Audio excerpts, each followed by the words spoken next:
예, 저희는 계속해서 나병 같은 것 또는 일종의 나병과 같은 질환, 또 어제 제가 말씀드린 것은 매우 전염성이 강한 광범위한 피부 질환에 관련된 이야기들 속에서 저희가 거룩함에 대한 주제를 어제 나누었습니다.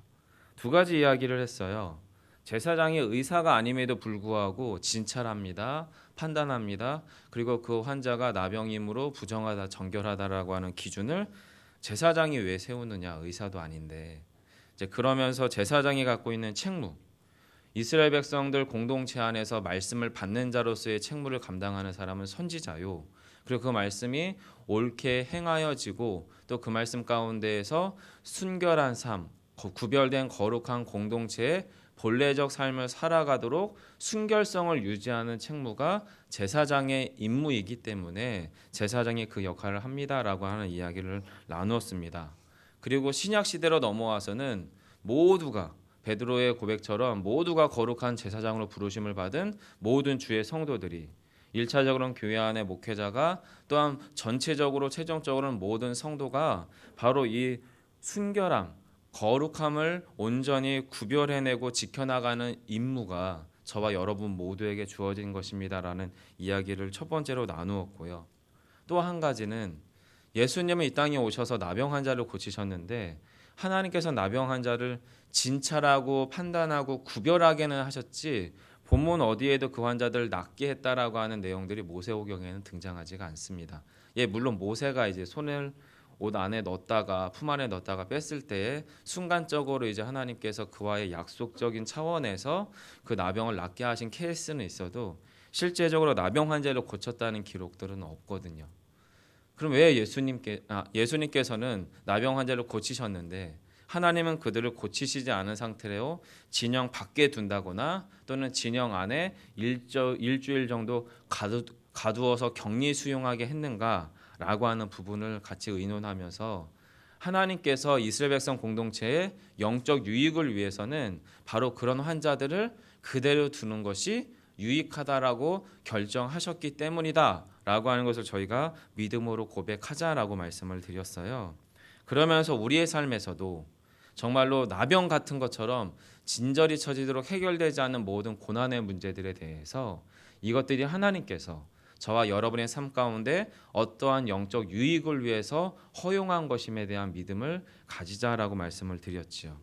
또 한 가지로는 이스라엘 백성 공동체 안에서 이렇게 나병 걸린 환자들을 진영 안에서 7일간 가두었다가 부정환자인지 정환자인지를 결정하는 상황들, 또는 진영 밖에서 그들이 정말로 격리된 채로 따로 살아가게 했던 것은 결국에는 무엇이냐면 그들 역시도 이스라엘 백성들이 출애굽하고 40년 동안의 광야길 가운데에서 이스라엘이 진영을 짜잖아요. 성막 중앙에 하나님의 거룩한 임재가 있는 성막을 짜고 사방으로 12개의 지파의 진이 짜지고 그 진 밖에 이제 바로 이 나병이 확정된 자들이 살아가는데 그들 역시도 이제 구름 기둥이 움직이고 불 기둥이 움직이고 성막이 거두어져서 제사장이 법궤를 앞서서 쭉 그 진이 진행을 해 나아갈 때 맨 뒤에 사람들과 완전히 동떨어져서 그들 역시도 어디로 들어가는 자들입니까?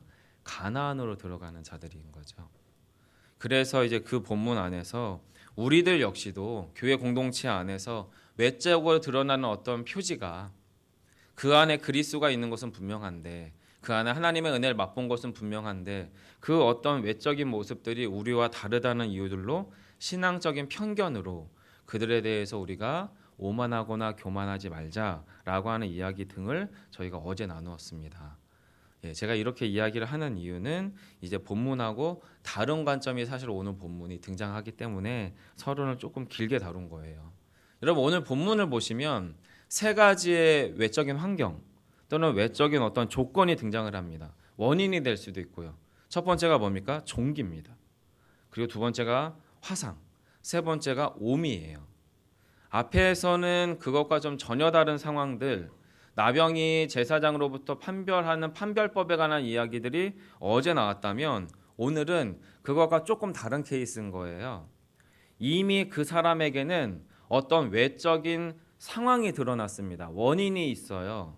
종기라던가 또는 화상이라던가 옴, 이렇게 어떤 원인이 먼저 제공된 상황 속에서 나균, 소위 말하는 나병으로 옮기는 바로 병균인 나균이 그 상처에 침투했을 때에, 그래서 그 침투하고 나서 강한 전염력을 가지고 있는 나균에 의해서 그것들이 원인이 돼서 종기나 화상이나 옴이 원인이 돼서 나병으로 그것이 옮겨진 사람, 이런 사람들은 부정하다라고 판단을 해서 진 밖으로 옮겨지게 되는 거고요. 하지만 모든 종기, 모든 화상, 모든 옴이 부정한 것은 아님을 오늘 본문이 이야기하고 있는 거지요. 그러면 여러분, 이런 매우 구체적이고도 육체적인 이런 사례들을 가지고 하나님께서 본문에서 강조하고 싶으신 것은 여러분 무엇이겠습니까? 저는 개인적으로 첫 번째로는 이스라엘 공동체의 영적인, 육체적인, 공동체적인 순결성에 대한 하나님의 세심한 배려라고 생각을 합니다. 무슨 말씀이냐면, 사실은 이것이 이스라엘 백성 공동체의 상황이기 때문에 나병 걸린 환자들이 진 밖에서라도 살 수 있는 겁니다.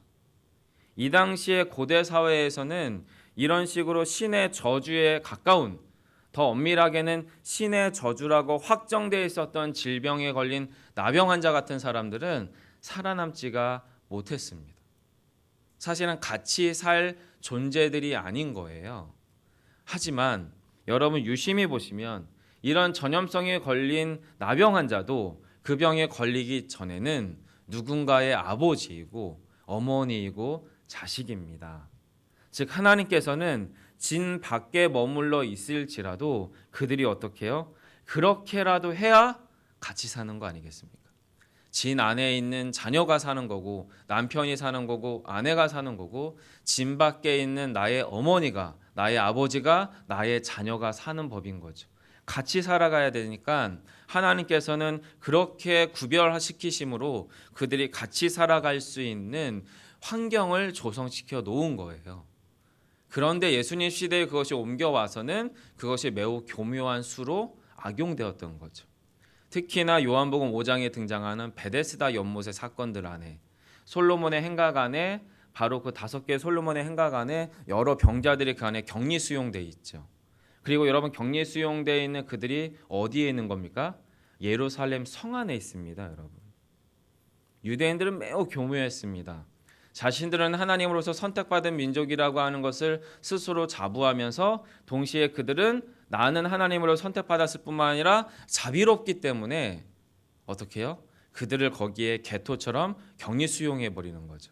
그럼 무엇이 보장되냐면 자신들은 그들과 섞이지 않을 수 있기 때문에 안전하고, 또 한 가지 그들은 그렇게 자비를 베풀면서 하나님의 백성으로서의 자비를 그들에게 베풀기 때문에 자기의 의를 만족시킬 수 있고, 그런 말도 안 되는 상황에 대해서 예수님이 직접 들어가셔서 바로 그들을 고치신 사건이 바로 그런 상황들인 겁니다. 사람들의 마음씀이 그런 거지, 사실 진 밖과 진안을 구별하는 것은 하나님의 세심한 배려였습니다. 은혜였습니다. 또 한 가지는 여러분, 오늘 본문을 조금은 영적으로 해석하려고 합니다. 제가 새벽에 레위기 본문을 하면서 영적인 해석을 굳이 하지 않았었는데 오늘 본문에서는 그 지점들을 조금 다루려고 하는 건데요. 여러분, 나병이 옮겨질 만한 환경이 먼저 제공된 케이스가 3번이라고 말씀드렸어요. 첫 번째가 종기고, 두 번째가 화상이고, 세 번째가 옴입니다. 즉 달리 말하면 나병과 같은 바로 영적인 죄의 요소가, 죄적인 요소가 누군가의 상황, 어떤 한 개인의 상황일 수도 있고요, 어느 한 가정의 상황일 수도 있고요, 어느 한 공동체의 상황일 수도 있는데 그 상황에 틈탈 만한 그런 상황이 지금 오늘 본문에 등장하는 거죠. 종기라고 하는 질병이 어떤 질병이냐면 그냥 인터넷에 검색한 거예요. 제가 의사가 아니니까. 피부 아래에 피부 아래 상황이 면역력이 결핍된 상태에서 감염이 발생한다고 해요. 그래서 피부 아래 고름이 잔뜩 고여있는 상태, 이것이 종기라고 합니다. 그런데 단 조건이 뭐냐면 건강한 신체를 가진 남녀가 면역력이 떨어진 상황, 면역력이 결핍된 상황에서 종기가 발생한다는 거지요. 그럼 여러분 이것을 영적으로 해석해 본다면 면역력이 떨어져 있는 상황은 영적으로 어떤 상황입니까? 그리스도인이에요. 신자예요. 하나님의 거룩함의 요소와 삶의 가르침들이 이미 우리 안에 주어졌어요. 그럼에도 불구하고 거룩함에 대한 분별, 거룩함에 대한 열망, 하나님을 닮아가고 그리스도의 장성한 분량에까지 이르고자 하는 신자로서의 마땅한 믿음으로서 은혜로서의 끌림이 말라지는 상태, 연약해져 있는 상태로 인해서 충분히 예수 안 믿는 비그리스도인의 방불한 범죄를 지을 수 있는 상태, 영적인 면역력이 결핍되어 있는 상태라고 하는 것은 신자인데 천국 갈 사람이 분명한데 가나안에 같이 갈 그 사람인 건데 그 사람이 이스라엘 진영 안에 있음에도 불구하고 외적으로 나타나는 피부에 종기가 일어나는 것처럼 영적으로 어떤 상태입니까? 거룩함을 상실할 상태인 겁니다. 범죄할 수 있는 상태인 겁니다. 종기는 그런 상황으로 보여집니다. 물론 이건 지극히 저의 주관적인 영적 해석이라고 하는 걸 말씀드려요. 화상은 어떤 경우냐? 화상은 예기치 못한 상황이지 않습니까? 자기가 불을 내고 싶어서 내고 거기에 화상을 입는 사람은 아무도 없습니다. 예기치 못한 어떤 외적인 공격의 상황 가운데에서 정상적인 피부 조직이 비정상적인 조직으로 변해지는 상태가 바로 화상인 거죠. 어떤 상황이 우리 안에 영적으로 해석이 가능할까요? 그리스도인입니다. 하나님을 닮아가야 되는 사람입니다. 그런데 지금 나의 영적 상태가 비정상적인 상태인 겁니다.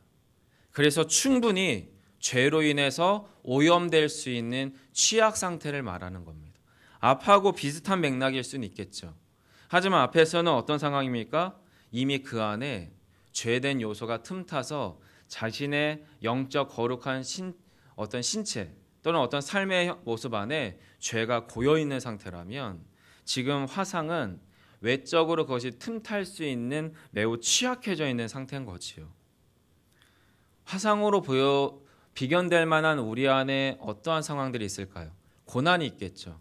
소중한 사람의 죽음, 또는 극심한 경제적인 가난, 또는 말도 안 되는 불신자들과의 신앙적인 갈등들, 또는 여러분의 삶의 현장들 가운데에서 내가 그리스도인이라고 하는 것을 놔버리고 내가 예수 떼고 붙어봐야겠다 할 정도의 어떤 극심한 누군가와의 갈등, 이런 기타 등등의 상황들이 우리 안에 화상으로 비견될 만할 것 같습니다. 그런 상황 안에서 우리는 어떻게 해요? 지극히 연약하여서 죄에 오염될 수 있는 상태가 화상에 가깝지 않을까 싶어요. 옴이라고 하는 것은 옴벌레가 옮기는 질병이라고 합니다. 그리고 이것은 매우 노골적인 외적 공격에 의해서 바로 저항력이 약화돼서 감염을 일으키는 거죠. 한마디로 어떤 상태입니까? 이미 그 피부에는 옴이 틈탔어요. 달리 말하면 영적으로는 죄가 틈을 탔습니다. 죄가 이미 우리의 삶 가운데 작동되기 시작합니다. 하지만 작은 죄입니다. 옴은 보이지 않아요. 하지만 서서히 그 옴은 피부에 전체로 퍼지기 시작하는 것처럼 죄를 허용했습니다. 거짓말 한마디, 정욕의 욕심 한마디, 하나하나 매우 사소한 죄를 하나 허용했는데 그것이 나의 삶을 지배해버리기 시작합니다.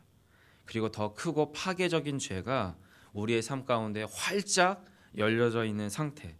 그래서 어느 한 개인이, 어느 한 가정이, 어느 한 공동체, 교회와 어떠한 단체가 충분히 자신의 거룩함과 순전함이 훼손될 수 있는 상태를 말하는 것처럼 보입니다.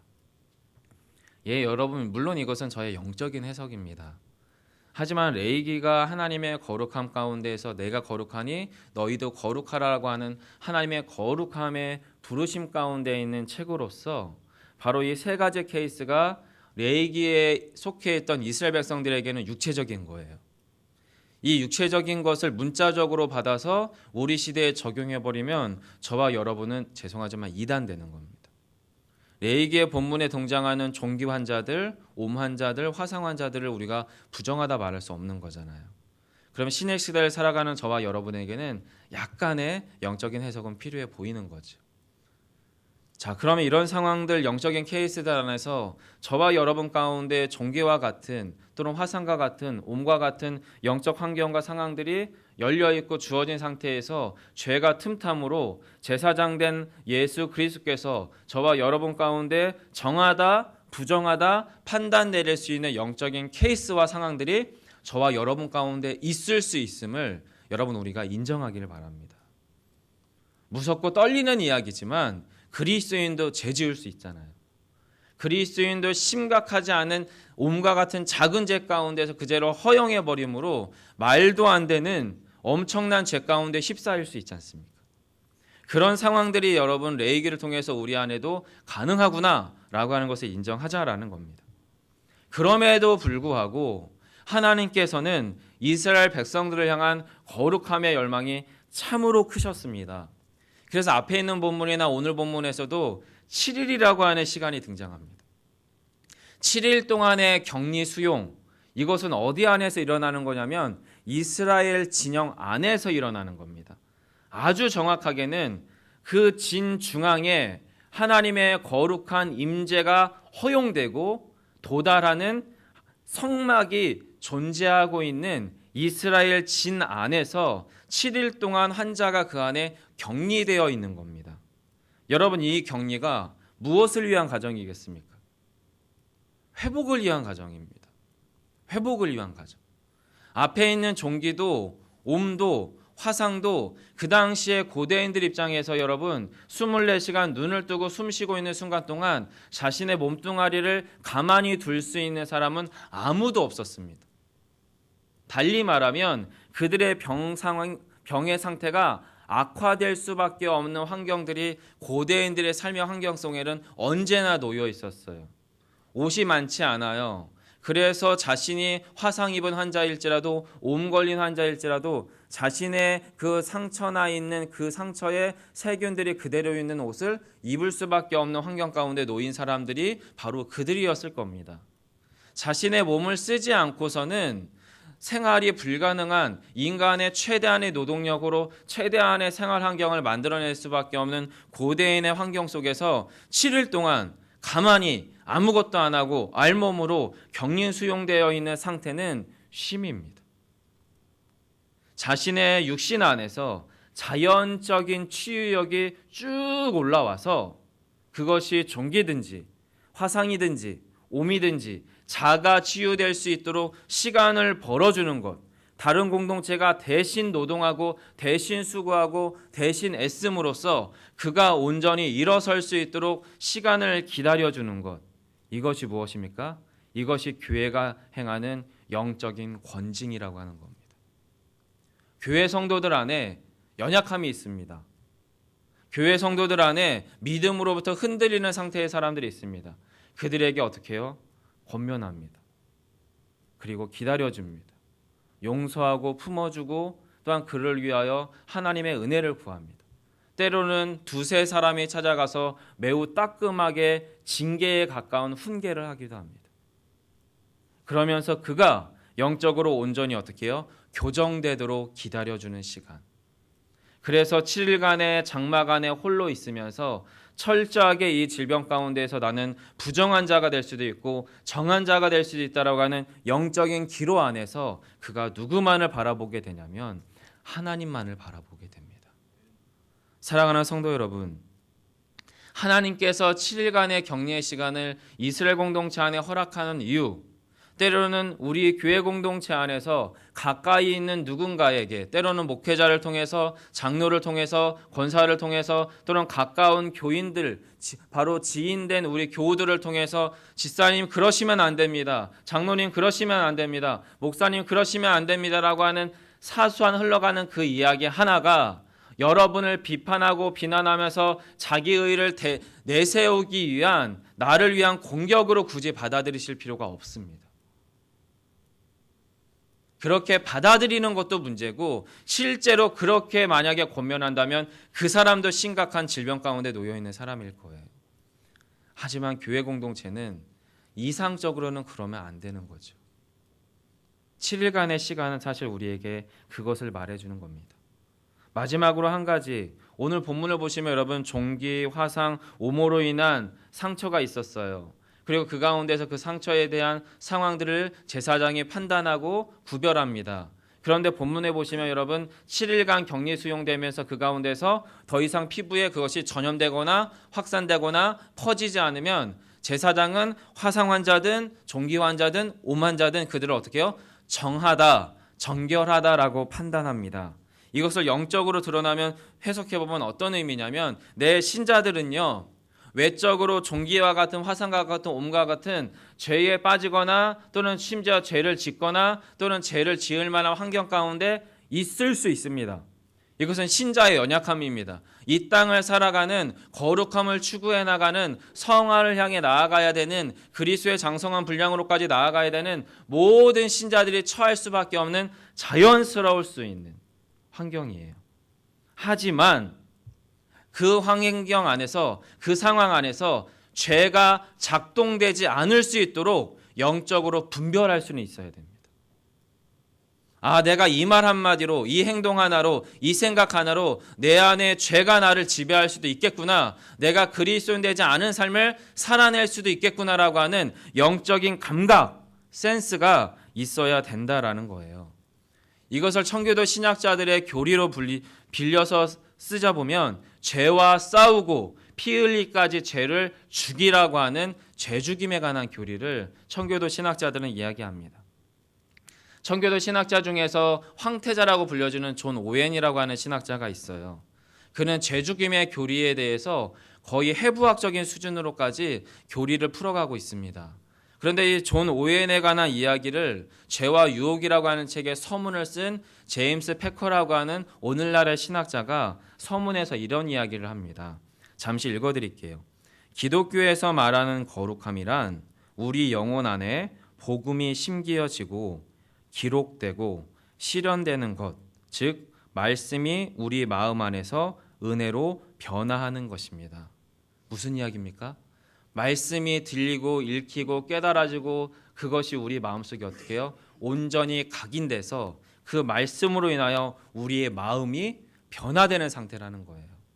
앞에서 종기가, 화상이, 오미 7일간의 거룩한 구별함 가운데에서 전혀 다른 질적 변화로 회복되어서 정결하다라고 하는 선언을 듣는 것처럼 거룩함이라는 것은 주의 말씀이 죄가 틈탈 만한 영혼의 마음속에 그 말씀이 심기어지고 기록되고 세워져서 성도들 안에 죄가 틈타지 않을 수 있는, 죄가 틈탈 만한 환경에 있었던 그가 7일간의 말씀 가운데 서서 온전히 새로운 상태로 변화되는 거라는 겁니다. 계속해서 그 얘기를 합니다. 그래서 은혜 안에서의 성장이라고 말하는 것은 그 말씀 안에 우리를 어떻게 해요? 더욱 일치시켜 간다는 겁니다. 적극적인 면에서 성화는 중생에 의해 우리 안에 심겨진 새로운 영적인 능력과 새로운 영적인 표지들, 기호들이 우리 안에 드러나는 것을 말하고, 소극적으로는 죄를 죽이는 거라는 겁니다.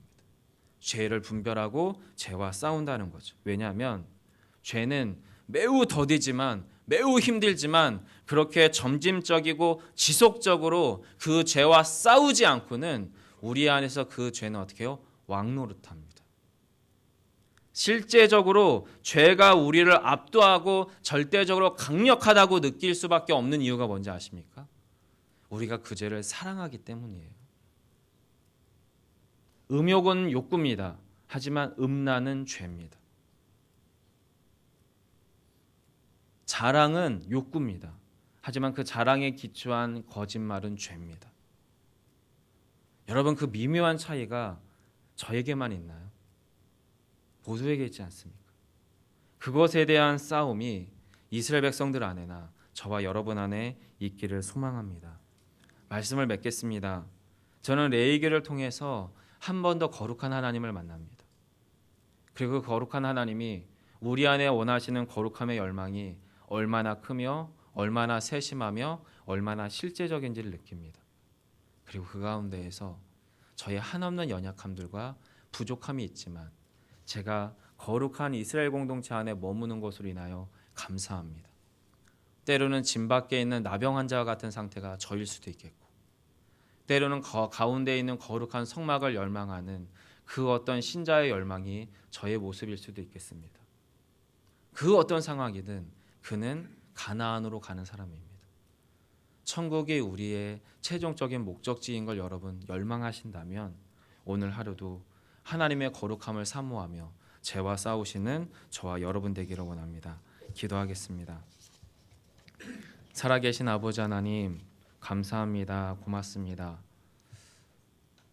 오직 우리 안에 계신 성령에 이끌리어서 저희가 우리의 심령에 세워진 십자가를 더 많이 사랑하게 하시고 그리스도를 사랑하는 만큼 우리 안에 틈타는 모든 죄와 그 모든 환경들을 미워할 수 있는 거룩함에 대한 적극적인 열망이 주여 우리 안에 싹트게 해 주옵소서. 이 시간에 우리의 기도의 호흡이 이 시간에 말씀 안에 머무는 이 시간이 바로 그 거룩함 안에 더 깊이 머무는 은혜의 시간 되도록 주여 우리의 심령을 주장하시고 오늘 하루 우리의 삶을 주께서 이끌어 주옵소서. 한 번 더 주의 은혜만을 구하오며 예수님 이름으로 기도드립니다. 아멘. 하늘에 계신 우리 아버지여